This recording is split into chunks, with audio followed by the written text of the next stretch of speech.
The Code of Federal Regulations, or CFR, contains all the general and permanent regulations of the departments and agencies of the United States government.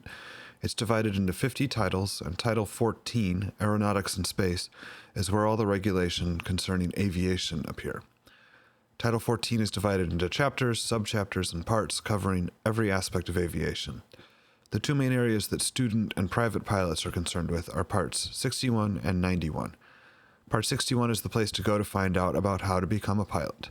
If you need to know how far that long cross-country needs to be, or how long a medical certificate lasts, it's in Part 61. 61.113 is the regulation covering private pilot privileges and limitations. This is where the pro rata cost-sharing regulation can be found. Part 91 is operating rules for general aviation.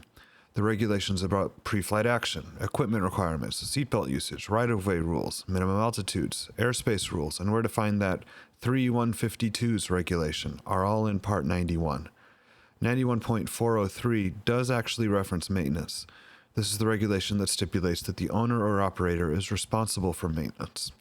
91.403 also contains this regulation. No person may perform maintenance, preventive maintenance, or alterations on an aircraft other than as prescribed in this subpart and other applicable regulations, including Part 43 of this chapter. So 91.403 does not allow a private pilot to perform preventive maintenance, as specified in the question. To find that, we need to look in Part 43. Part 43 is all about maintenance. On a check ride, it's wise to have Appendix A to Part 43 bookmarked. That appendix gives a list of specific items which the FAA considers to be preventive maintenance. Answer B, 14 CFR Part 43.7, contains the following. A person holding at least a private pilot certificate may approve an aircraft for return to service after performing preventive maintenance.